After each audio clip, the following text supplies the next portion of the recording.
할렐루야, 할렐루야. 지난 한 주간도 평안하셨습니까? 지난 한 주간도 좋은 일 많으셨습니까? 지난주부터 추석 연휴가 시작되었죠. 행복한 시간 보내고 계시죠? 아멘. 우리 옆에 있는 분들 한번 바라보십시오. 행복한 시간을 보낸 것 같습니까? 지쳐서 이 시간 이 자리에 오신 건 아니죠. 자, 우리 미소 지으며 이렇게 인사하겠습니다. 행복한 추석 보내시길 바랍니다. 자, 좀 웃으면서 인사하세요. 다시 한번요. 사랑이 넘치는 한 주간 되시길 바랍니다.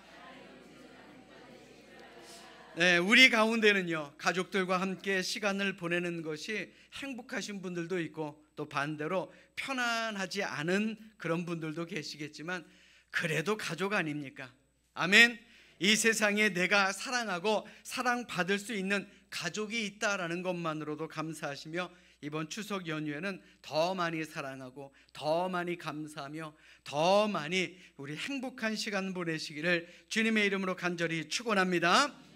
2017년 7월 17일 거제신문이라는 곳에 이런 제목의 글이 있었습니다. 감사는 기적의 씨앗이라는 글입니다. 2차 세계대전이 끝나고 일본의 해군 장교였던 가와가미 기이치는 전역 후에 고국에 돌아와서 극심한 스트레스를 받게 됩니다. 어딜 가나 사람들이 그를 향해서 당신 부대의 군인들이 무능해서 우리가 전쟁에 진 거 아니냐라고 손가락질을 당했기 때문에 그렇습니다. 그것도 하루 이틀이죠. 가는 곳마다 만나는 사람들마다 멸시와 천대를 받았기 때문에 그는 마음의 병을 얻게 되었고, 그 마음의 병은 어느새 육체의 병이 되었습니다. 어느 날 자고 일어나니까 온몸이 마비된 겁니다. 목 아래로는 조금도 움직일 수가 없게 된 것입니다. 치료를 하려고 열심히 노력했지만 치료가 되지 않습니다. 그런데 그러던 어느 날 정신과 의사가 그를 찾아와 이렇게 묻습니다. 장교님, 정말 병이 낫고 싶으십니까?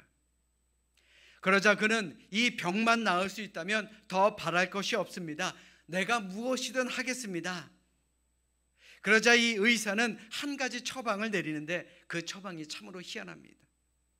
하루에 10,000번씩 감사하다라는 말을 하라는 것입니다. 처음에는 살기 위해서 감사합니다 이 말을 매일 반복했는데 어느새 정말 감사하는 마음이 자연스럽게 생기더라라는 겁니다. 그리고 매일매일 감사합니다 라고 말하는 덕분에 가정도 화목해졌고 몸도 조금씩 풀리는 것 같았습니다.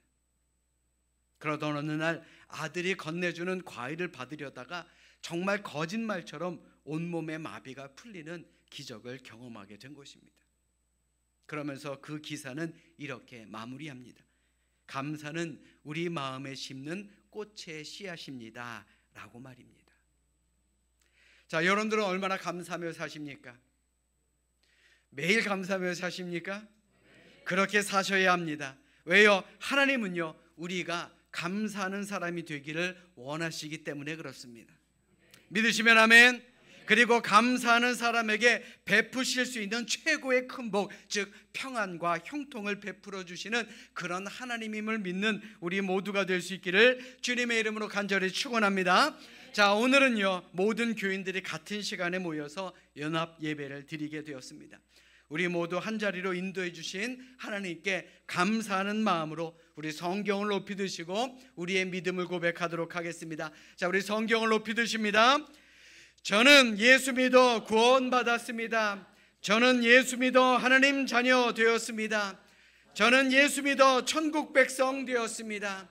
하나님께서 선물로 주신 오늘 하나님 말씀으로 가르침을 받습니다. 눈을 열어 주의 법 안에 있는 놀라운 진리를 보고 깨닫게 하소서.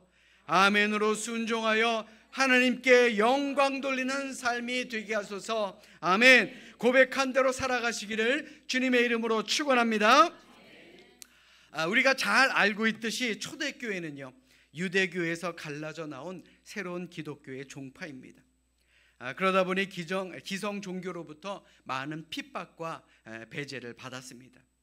즉 예수를 믿음으로 그들은 구원의 확신을 얻게는 되었지만 유대교 회당에서 출교 조치를 당하게 되었고 가족은 물론이요 당시 주류 사회의 차별과 폭력을 당할 수밖에 없었습니다. 그러면 어떤 현상이 일어나느냐?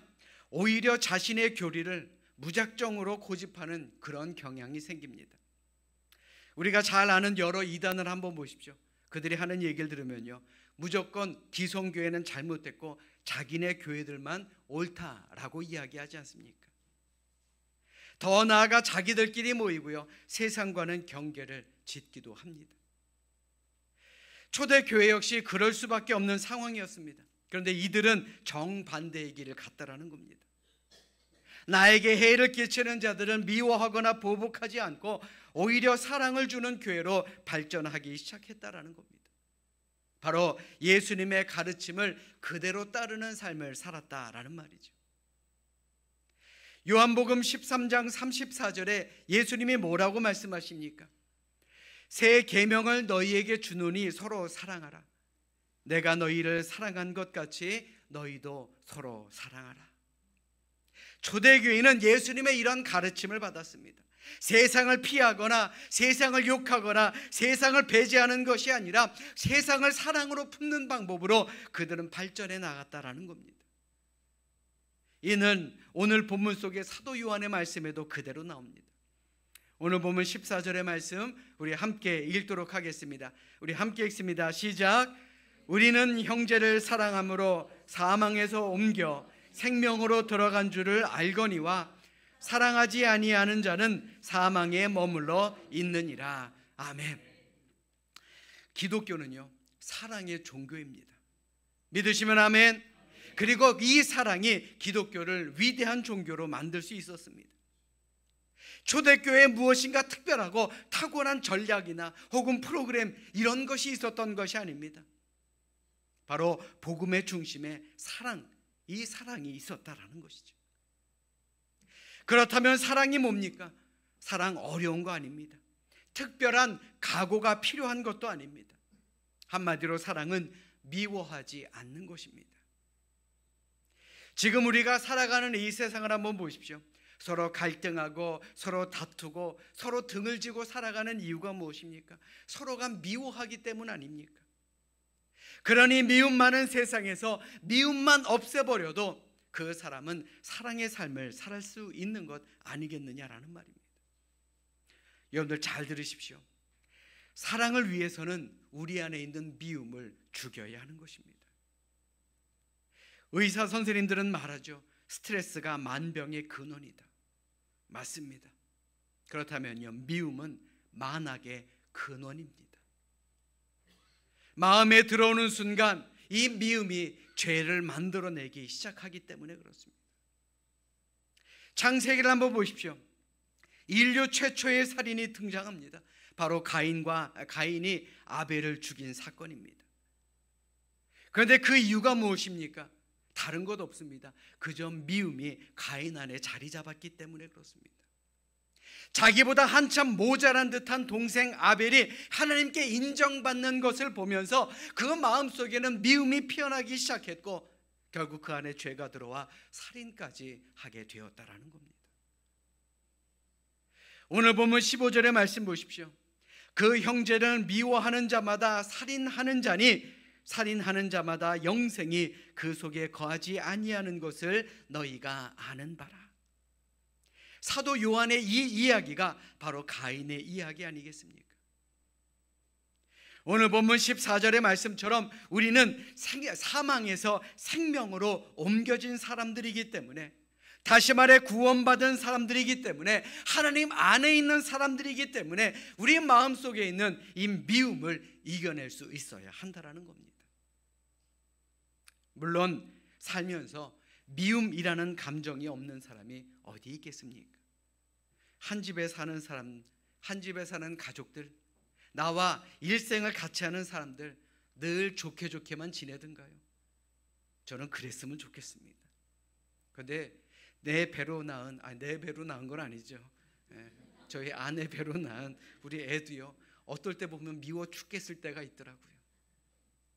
교회 안에 있는 믿음의 가족들 다 좋아 보이던가요? 물론 저는 우리 교회가 타의 모범이 되는 그런 교회다라고 믿고 있지만, 때로는 우리 마음에 미움은 얼마든지 생길 수밖에 없는 것이 우리가 살아가는 모습이다라는 겁니다. 목회자들도요, 미움에 대해서는 100% 자유로울 수 없습니다.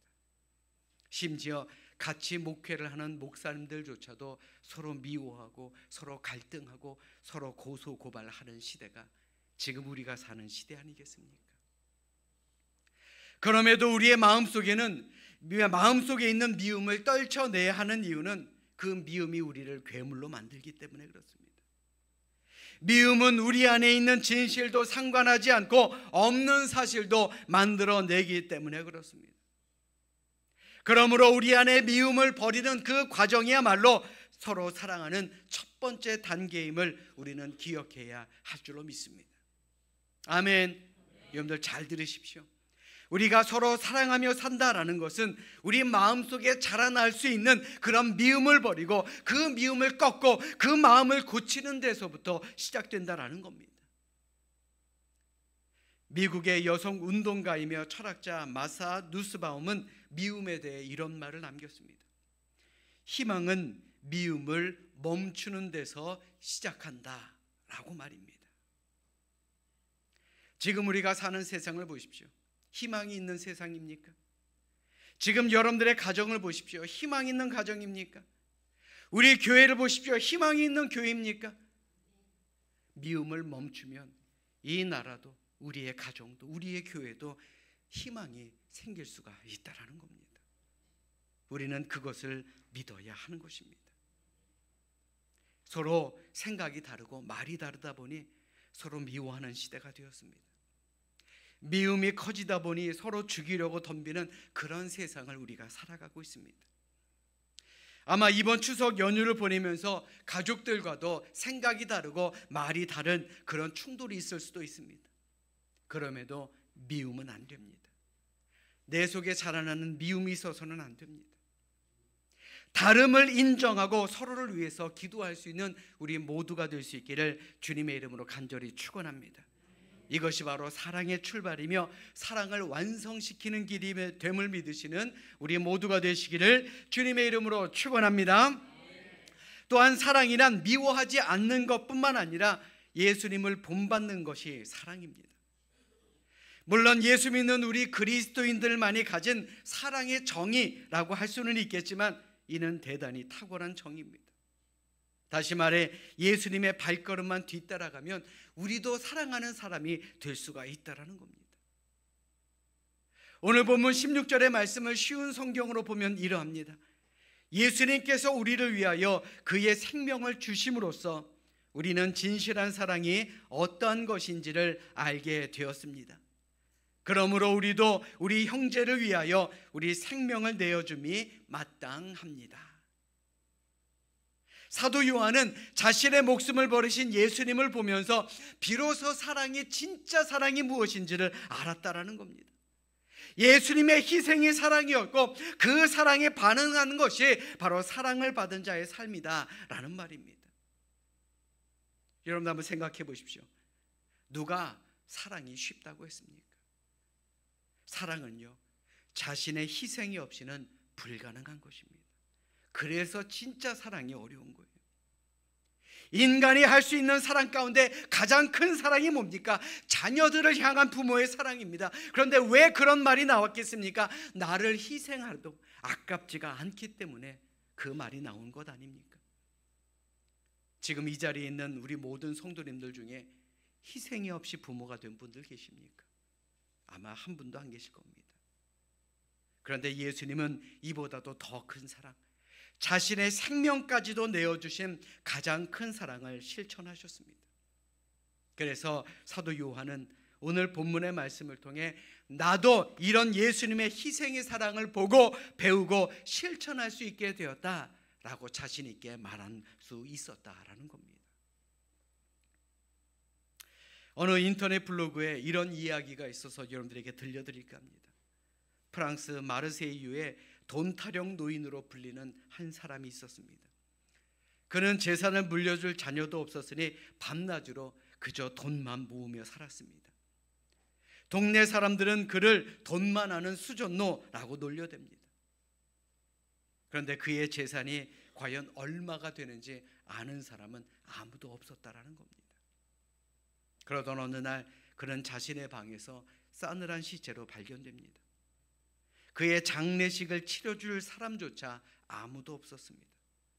결국 시청 직원이 대신 장례를 치러줄 수밖에 없었습니다.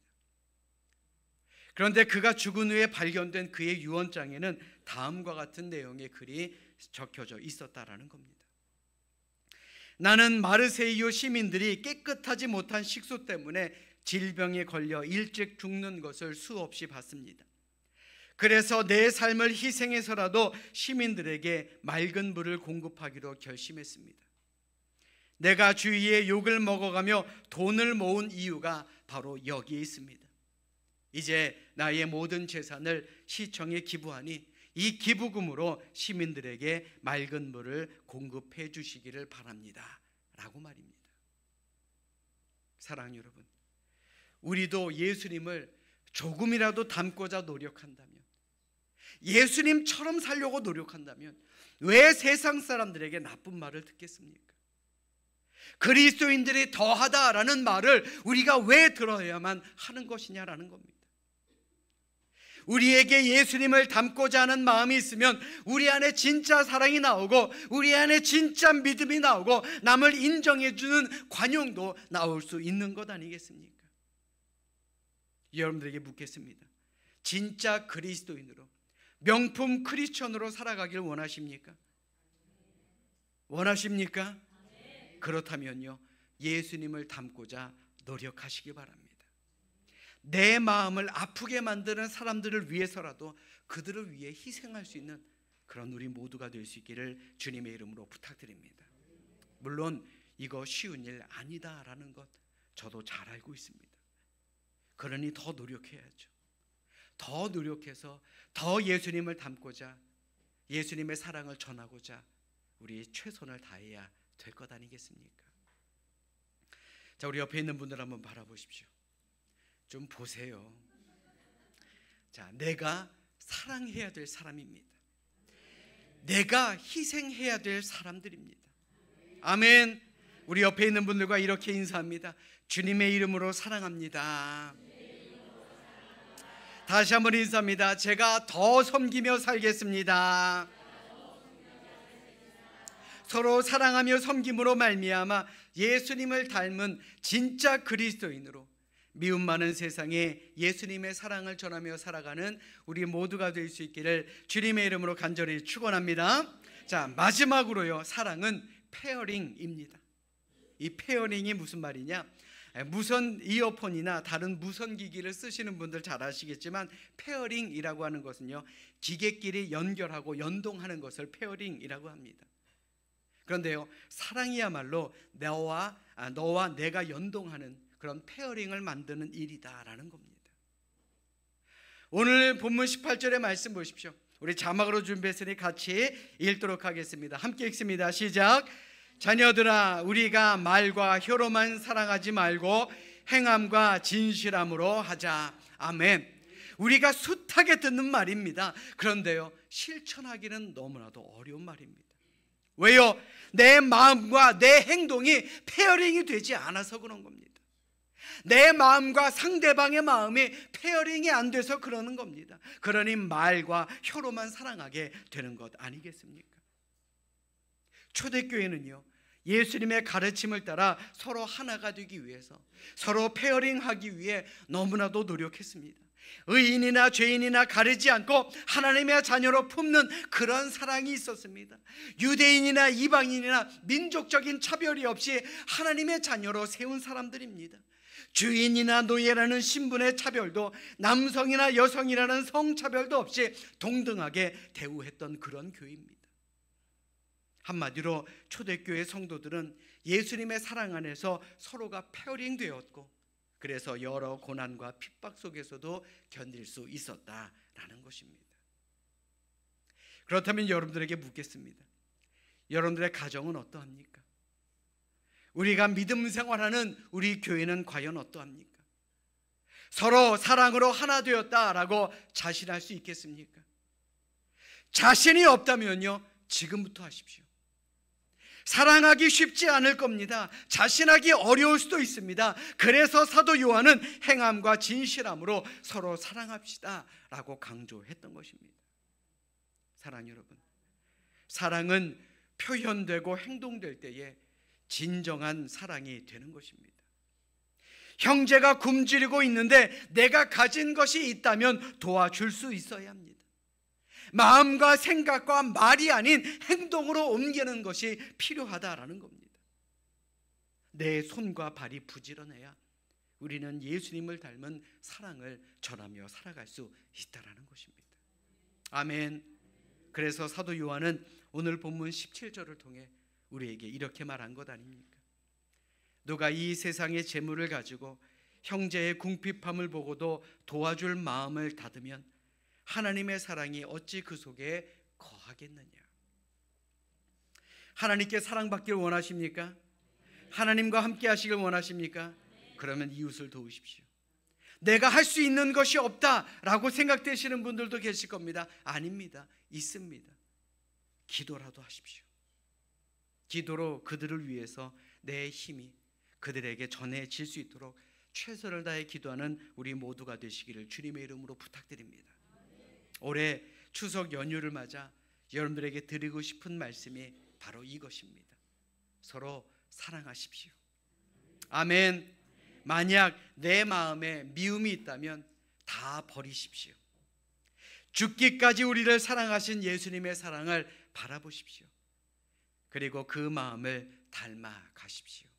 그겁니다. 더 나아가 입으로만 사랑하지 마시고 작은 행동이라도 서로에게 힘이 되어줄 수 있도록 우리 최선을 다하는 우리 모두가 되어야 할 줄로 믿습니다. 이제 말씀을 마치려 합니다. 이번 한 주 많은 가족들과 함께 시간을 보내게 될 텐데 아무쪼록 얼굴 붉히는 일이 없기를 바랍니다. 아멘. 서로 이해하고 서로 사랑하고 서로 기쁨을 나누며 우리에게 베풀어 주신 예수님의 그 사랑 잘 실천하며 잘 전하며 살아가는 우리 모두가 되시기를 이 시간 주님의 이름으로 간절히 축원합니다.